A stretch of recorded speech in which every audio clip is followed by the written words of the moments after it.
Күндүн маанилүү жаңылыктар менен тааныштырып, бүгүн программасы. Студияда мен Тимур Владислав. Саламатсыздарбы? Алгач чыгарылыштын кыскача мазмуну менен таанышып алыңыздар. Атамбаевдин апрелге берген маегиндеги өкүнгөн жана кемсинткен сөздөрү коомчулуктун талкуусуна түштү. Эки президенттин тирешинин тизгинин Текебаев браву дегендер дагы бар.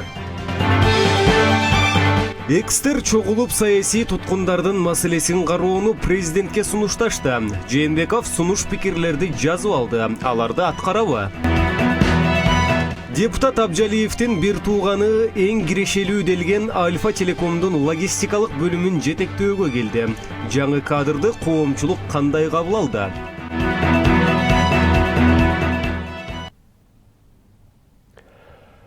Бүгүн президент Сооронбай Жээнбеков экс-спикерлер жана экс-премьер-министрлер менен жолугушту. Жыйында Кыргызстандагы бүгүнкү коомдук саясий абал, камактагы саясатчылардын жагдайы, сот реформасы, эл аралык кызматташтык, калктын турмушун жакшыртуу жана коррупцияга каршы күрөштөгү багыт талкууланды.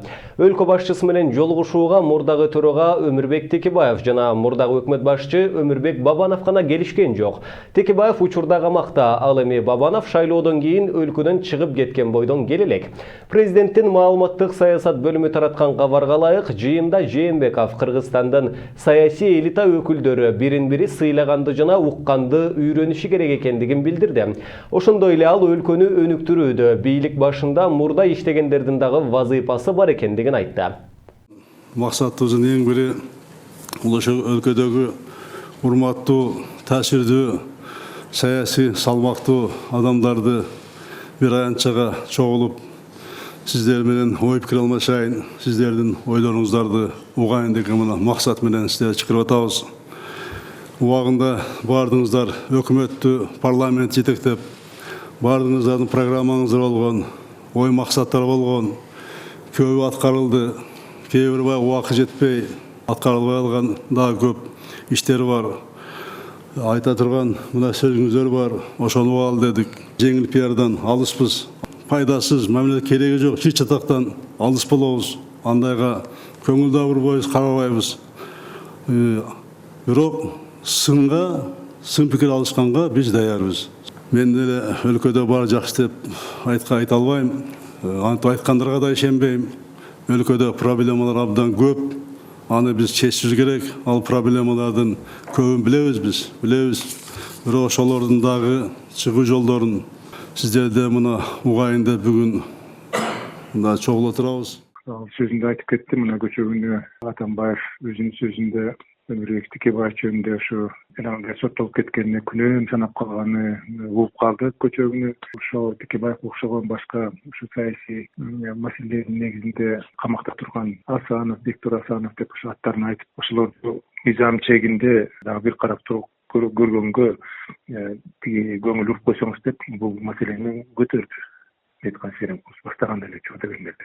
Дагы бир эки киши дагы айтып кетти, эсимде жок, кимдер айтканын, ушу мынчалык болуп калгандан кийин саясий куугунтта жүргөн адамдардын ушу мыйзам чегинде кароо жөнүндө дагы башка бир экөө дагы айтып калды. Экс-президент Апрель каналына интервью берип, көп суроого жооп берди. Анын ичинде Белизгейт жана Өмүрбек Текебаевдин камалышы боюнча дагы. Ажуу кезинде калпты чың кылып, саясий атаандашын куугун туктаган экс-президент бардыгы жалган болгондугун мойнуна алды. Эми мындан кийин жаңы бийликтин аракети кандай болот? Белизгейтке жашыруун деген мөөрдү басып коюп, Сегизбаевди жоопко тартпай, Атамбаев куугун туктап камалганы айгинеленген Өмүрбек Текебаевди чыгарбай кармап жата береби? Кийинки сюжетте сөз болот. Здравствуйте, Алмазбек Шаршенович. Благодарим вас за это интервью. Экс-президент Алмазбек Атамбаевдин Апрель каналына берген 1,5 сааттык маеги кызуу талкууланууда. Анда Атамбаев адаттагыдай эле актанып, жансакчы шопурларына мамлекетти бийлетип койгонун, эрик коррупциялык иштер калкып чыгып аткандыгын, тышкы саясатты талкалап кеткендигин моюнга албады. Бирок Атамбаев оор үшкүрүнүп, өкүнгөн учурлары дагы бар экен. Атамбаев өзүнүн интервьюсунда Текебаевди сот эмес, прокурор эмес, тергөөчүлөр эмес, жеке өзү каматканын мойнуна алды. Ал түз айтпайт да мен каматтым деп. Ал ошону кыйыр түрдө айтты. Мен ошону макул болбой эле койсом болмок экен, каматпай койсом болмок экен деген сөздүн төркүнү мен каматтым дегени да. А мурун айтып жүргөн да мен кийлигишкен жокмун, сот камады, мыйзам каматты деп. Ошондуктан ал кыйыр түрдө Текебаевди өзү каматканын, Текебаевди ак жерден каматканын, ага бүгүн өкүнүп атканын баса айтты. Ошондой эле ал Жээнбековго дагы сигнал таштап койду. Мен өкүнүп атам, туура эмес камалган, ак жеринен камалган, эми мындай топ сен жакта дегендей да.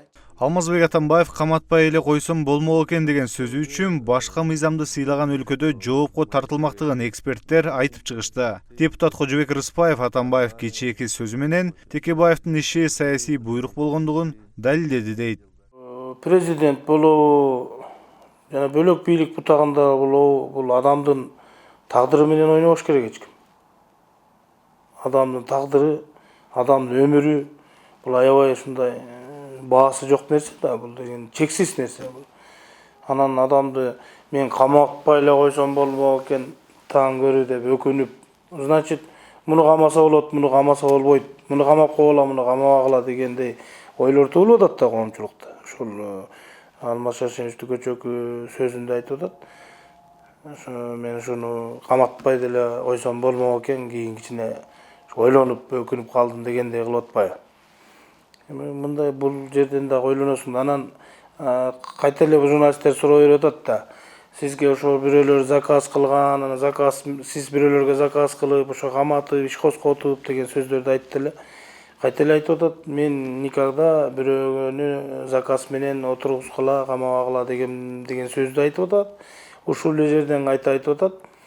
Таң көрү мен ушу каматпай эле койсом болмок экен деп атат да. Муну кандай түшүнсө болот? Алмазбек Атамбаев Белизгейт маселеси боюнча дагы президент кезиндегидей опурулбай, документ жасалма болгондугун эл алдында моюнга алды. Бирок ал жасалма документке өзүнүн дагы, Сегизбаевдин дагы тиешесин жок кылып көрсөткүсү келди. Атамбаев өзү актанганда бир нерсени кыйытып айтат. Ал кыйытып мынтип айтты. Сегизбаев документти жасаган эмес, бирок ага жасалма документти бирөө берип койгон экен деген сөз. Жасалма документти элге жарыя кылганын мойнуна алып атпайбы? Ал айткан жок да, ал документ бар болчу, анан оригинал эле, чын эле депчи. Ал дагы мойнуна алып атат. Андай документ болбогонун, ал трастовый документти жасалма экен. Болгону Сегизбаев жасаган жок, аны башка бирөөлөр жасап Сегизбаевга берип койду дегенде айтып атат. Бирок дагы бир нерсени айтты, тергөө жүрүп атат дегени. Эми азыркы бийлик камаса камай бербей, мен айткам деп кутулуп кетти. Мен анын күнөөсү болсо камалсын деп өз убагымда позициямды айткам. Эми азыр тергөө жүрүп атат. Пожалуйста, тергөө болсо камай бергиле дегендей эле аны айтты. Эми эгерде ачык камалсын деп айтса, элдер айтат да, кечөөкү жан сакчыларыңды бүгүн тиги сата баштадыңбы деп. Ошондуктан камаганыңарды бирөө койдоп атабы деп ал жаңы бийликке муну дагы шылтай берип басай берди. Ал эми депутат Кожобек Рыспаев Атамбаевдин Белизгейт боюнча билдирүүсү күлкүнү келтирерин айтат. Ал Белизгейтте мына суроо берип атпайбы журналисттер, ошо жанакы Белизгейт боюнча Текебаевга жанакы ата мекенчилерге коюлган доомат, ошол экини тастыкталбаган доомат болсо мен мойнума алам күнөөмдү деп ошол мезгилде ГКМнын төрагасы Сегизбаев абдил айтты эле. Сиз буга кандай дейсиз десе, Алмаз Шаршенович жооп берип атпайбы? Аны дагы ушу бирөөлөр туура эмес маалымат берип койгон окшойт. Анан ошого мындай туура эмес нерсени чыгарып үйгөн турбайбы дегендей кылып атат да. Эми бул жерден дагы жаңылыштык да. Бул жерден кантип биздин ГКМнын башында турган адам бирөөнүн туура эмес берген маалыматын мен жооп берем деп алып чыгыш керек. Тастыкталбаган нерсени деп атам да. Бул дагы жаңылыштык да, чоң жаңылыштык да. Туура эмес да, буга жооп бериш керек да баары теңчи. Белизгейттагы, Маевский гейттагы ишке ашкан учурдагы президент Атамбаев экөө тең жалган болгондугун моюнга алып өкүнөрүн кыйтты. Ал эми коомчулук Текебаев менен Чотонов ак жерден отургандыгын, ишин кайра кароо керек экендигин жаңы бийликтен талап кылып келет. Ал эми жаңы бийлик акыйкатты качан орнотот деген суроо байма-бай берилүүдө.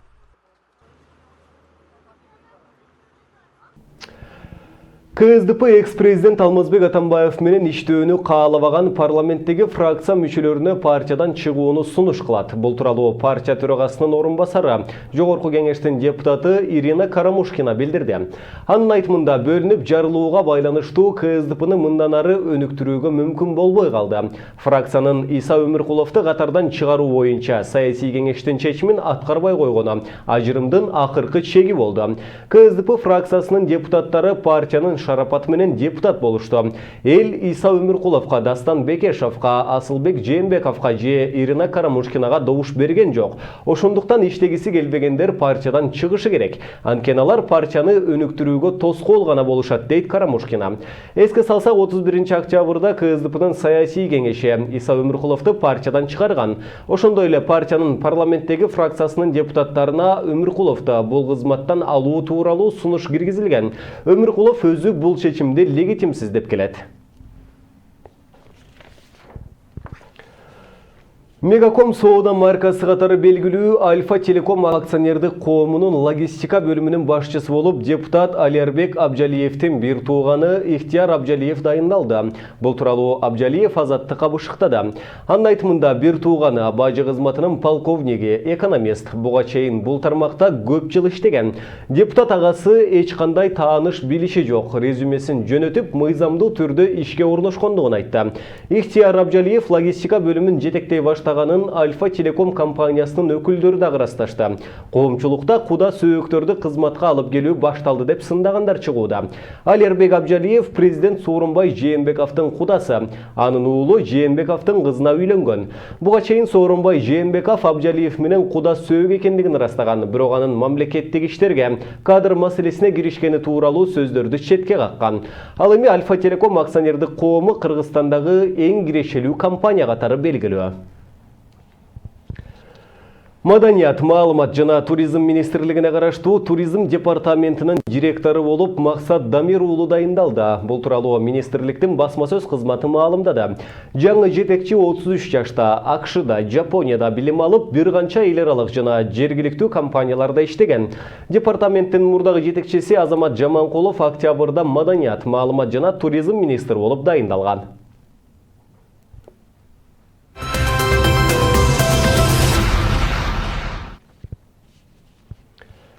Жалалабадтын Сузак районунда ылаңдаган малдын этин жеген 3 адам күйдүргү диагнозу менен ооруканага жаткырылды. Бул тууралуу оорулардын алдын алуу жана санитардык эпидемиологиялык көзөмөлдөө боюнча райондук борбордун башкы дарыгери Сооронбек Ташкенов билдирди. Андан алынган маалыматка ылайык, Ташбулак айылынын тургуну ылаңдаган малын союп, 3 ноябрь күнү 6 үй бүлөгө тараткан. Эттен оору жуктурган кишилер 17 ноябрда гана ооруканага кайрылышкан. Учурда айылдын 187 тургуну медициналык кароодон өткөрүлүп, дары-дармектер таратылып жатат, деди Таштанбеков. Быйыл августта Сузактын Доскана айылында дагы күйдүргү катталып, бир адам ооруканага жатып чыккан. Күйдүргү жаныбарлардан жугуучу дарт. Бишкекте мушташа кетишкен тез жардам кызматынын дарыгери менен жаран экөө тең милицияга арыз жазышты. Бул тууралуу шаардык милициядан маалымдашты. Буга чейин тез жардам борборунун башкы дарыгери Искендер Шаяхметов Масавалындагы адам тез жардам кызматынын фельдшерин чакырууга барган кезде сабагандыгын жана милиция кызматы ал адамды кое берип жибергендигин билдирген. Уруш тез жардам кызматын кеч келдиңер дегенден чыккандыгы айтылат. Окуя боюнча кылмыш иши козголгондугу айтылган. Ошондой эле фельдшер дагы Масавалындагы аны сабады деген тургундагы бири-биринин үстүнөн арыз жазгандыгын башкармалыктан кошумчалашты. Чүй облусунун Токмок шаарында 58 жаштагы эркек кишинин жансыз денеси табылды. Бул тууралуу Өзгөчө кырдаалдар министрлигинин басма сөз кызматы билдирди. Маалыматка ылайык 19 ноябрь күнү саат 14:55 чамасында аталган министрликтин куткаруучулары Жантаев көчөсүндөгү номер 27 үйдөгү батирлердин биринин жабылып калган эшигин ачууга барышкан. Эшикти ачып киришкен учурда батирдин ичинен 58 жаштагы эркек адамдын жансыз денесин табышкан. Куткаруучулар маркумдун жансыз денесин айтылган дарекке чакыртылган милиция кызматкерлерине өткөрүп беришкен. AQSh'nын Чикаго шаарында белгисиз адам шаардык ооруканага кирип барып, ок атып 3 адамды өлтүрдү. Шаар мэри Рам Эммануэль атышуу учурунда полиция кызматкери, дарыгер жана дарыкананын сатуучусу каза болгондугун билдирди. Ошондой эле чабуул койгон адам өзү дагы мүрт кеткен. Бирок ал күч кызматкерлеринин огунан каза болдубу же өзүн өзү атып салдыбы белгисиз. Күбөлөрдүн бири куралчан киши ооруканага кирип, туш келген адамдарды аткалагандыгын айтып берди. Ушул эле күнү AQSh'нын Денвер шаарынын борборунда дагы белгисиз адам элге ок атып, бери дегенде бир кишини өлтүрдү. Дагы 4 адам жарадар болду. Окуянын чоо жайы азырынча белгисиз.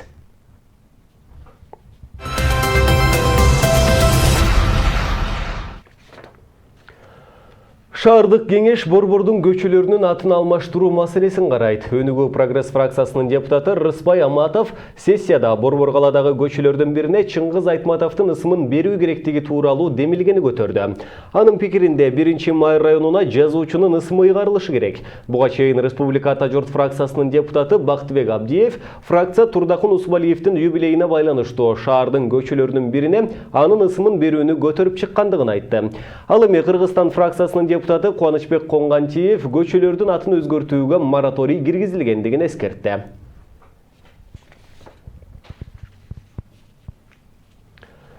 Бүгүн 20 ноябрда туулган ымыркайларга белектер берилет. Бул тууралуу вице-премьер Алтынай Өмүрбекова, саламаттыкты сактоо министри Космосбек Чолпонбаев жана ЮНИСЕФтин Кыргызстандагы өкүлү Юкия Мокол менен биргеликте эне жана баланы коргоо улуттук борборуна 1-демден аттуу улуттук компанияны ишке киргизген салтанатта айтылды. Белгилей кетсек, 1989 жылдан бери 20 ноябрь балдардын дүйнөлүк күнү катары белгиленип келет. Бул күнү дүйнөлүк лидерлер Бириккен Улуттар уюмунун башкы ассамблеясында балдардын укугу боюнча конвенция кабыл алышкан. Компаниянын алкагында Кыргызстан боюнча 20 ноябрда төрөлгөн 2000 ымыркайга көк лентага байланган белек берилет. Көк лента бардык балдардын укугу бирдей дегенди түшүндүрөт деп айтылат маалыматта. Кыргызстан балдардын укугу боюнча конвенцияны 1994 жылы ратификациялаган. Мына ушуну менен бүгүнкү чыгарылышыбыз соңуна чыгат. Кайрадан эфир аркылуу амандашканча сак саламатта туруңуздар.